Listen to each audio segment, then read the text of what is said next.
We are continuing our Meet the Candidate series for the seat of Solomon. And joining me live on the line is the independent Phil Scott. Good morning to you, Phil.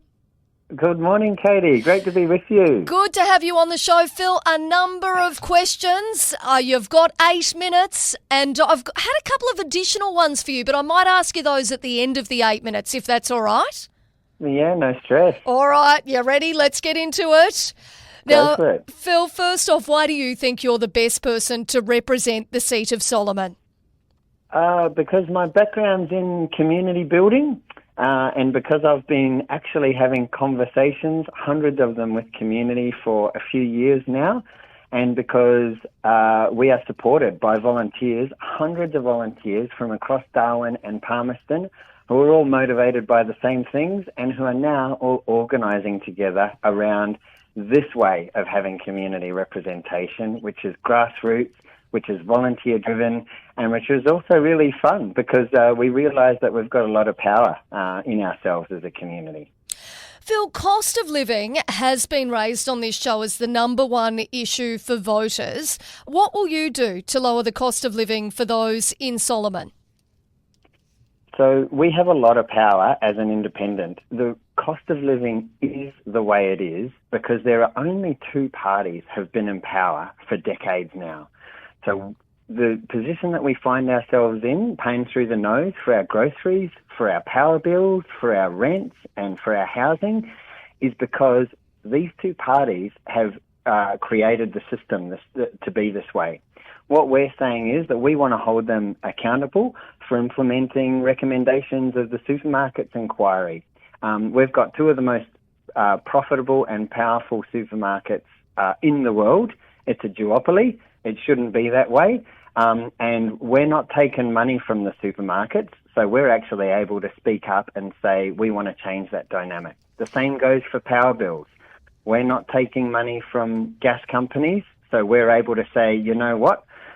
We want to address the cost of living by bringing down the cost of power for everybody, including and especially small businesses, so that they can manufacture things and they can deliver services a lot cheaper.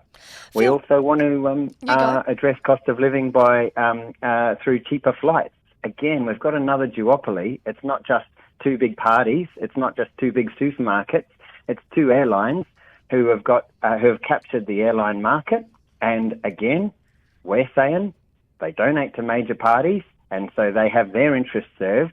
But we, as a community, the people of the territory, are a distant third to the corporations and to the major parties. Our interests are coming third in all of this, so we want to shake that up. Phil, obviously you say that as an independent you've got a lot of power, but how? If we don't end up with a hung parliament, how will you make sure that those voices are heard?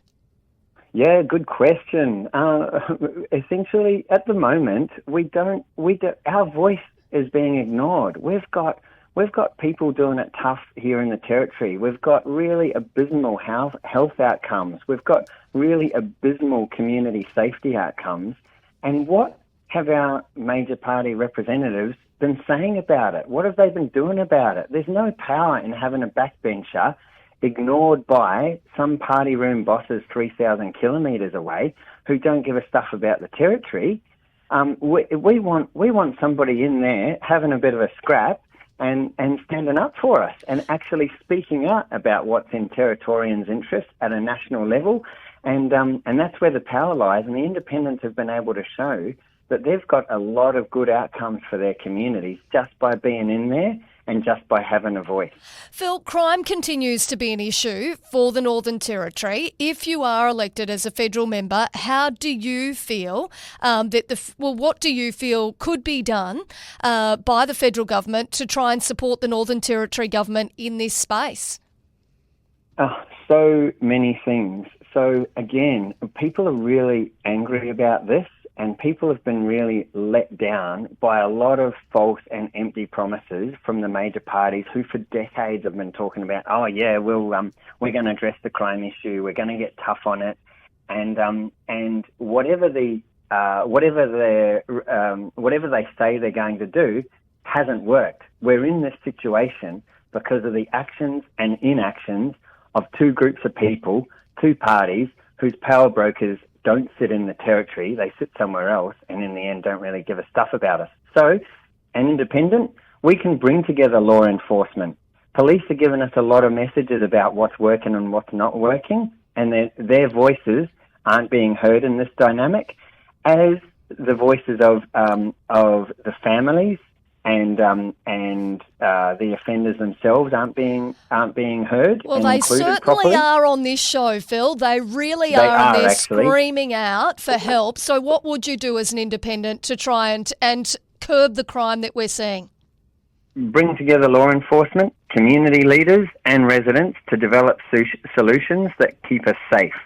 Also, address these issues in the early stages. So it does not work to be addressing the crime after it's happened, does it? Like, it costs $1.3 million to keep one person in jail for 12 months. Like, if we've had an increase in 800 people, I think, in jail since August last year, we're getting up towards $1 billion for what outcome? Like, 60% of these people are going to come out of jail and reoffend again, because we're trying to address the issue way too late. Invest in that. I've got a background in community building and community development. Investing in that child, that infant, that baby, and its mum and dad, that family, in those early years, in the first 5 years, is all where it's at. You give enough supports to them and at those stages, you give them a great start in life, your return on investment in that child's life is massive, and you give all the wraparound services that they need. I'm a rugby coach as well. If I see a kid in my team who looks like they're going off the rails, I've got a responsibility to that kid and as a member of the community to ask myself, righto, what role have I got in all of this to help that kid out, and where can I go? Where are the local properly funded service providers that are actually going to work for that kid, that young person, and give them a proper start in life and steer them away from the justice system. Phil, we've only got about a minute left and I've still got quite a bit to ask. Migration numbers, they're looking to be an issue for both the major parties. They're saying they want less migration as Australia struggles through the housing crisis. What do you think needs to happen for us here in the Northern Territory, given the fact that we do need international students at 𝘛𝘦𝘢𝘭 University? We also obviously need to fill some of those critical jobs. Yeah, absolutely we do. If we want to fill critical jobs, let's look at the sorts of training that we're providing to our young people here. I mean, universities, sure, one model is to have them as a business, but we want to make sure that university education for our kids and young people is as cheap and low as possible. They're paying through the nose and they're coming out of uni with massive debts that they're going to have to pay off. We could be again charging big corporations to pay for that, and not have to rely on this university as a business type model that we've got. Immigration's been six figures since the early 2000s, and it's one of the big reasons that housing is as expensive as it is.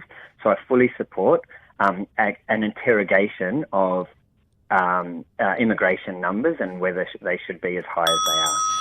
Phil, that is your 8 minutes. But look, I've had a couple of listener questions for you this morning, so I'm just going to try and pump through them really fast so that we're not giving you an unfair advantage. One of those was, how long have you lived here in the Northern Territory? That's from somebody wanting to vote independent, but they don't want to blow in. Great. Well, I've lived here over 3 years. I've had family here since the early 80s. And if they want somebody who's going to actually be able to do something decent about the territory, my background in community development and community building is what I'm standing on. And we've got a lot of old Darwin supporting this independent movement. Right. So it's not just about me. So 3 years, or a bit over 3 years. Now, another one, you said earlier in the week that you were 2 points behind the ALP on polling. Are you going to release that polling? Yeah, I guess I'm not sure. Do we release polling or ask the Well, I mean, volunteers? I guess if you are saying that you're going to be not- open if and it's not- transparent, then it is definitely Yeah, part of well- being open and transparent, I would argue. Yeah, oh yeah, absolutely. If the major parties release polling, then Well, we yeah, could usually release we do. polling, I mean, but we the usually do question- get the polling question that from we asked- the different polling, or like if I know to the Great. media, definitely. If somebody refers to polling, usually it's actually the pollsters that release it. Okay, great. Well, look, none of us have any political experience. I'm a volunteer. Everybody is supporting this campaign.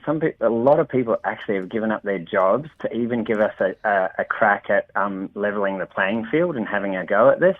So, to be honest, none of us have ever done this before, and we're sticking it to the major parties, and we're noting that they're getting really, really sensitive about how popular we are.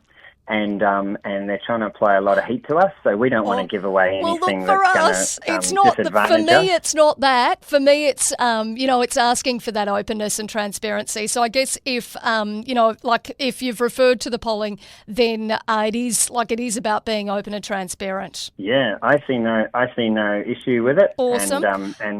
Yeah. Awesome. Hey, another one. I know with a lot of the Teal candidates across the nation, they are funded by 𝘛𝘦𝘢𝘭. Are you?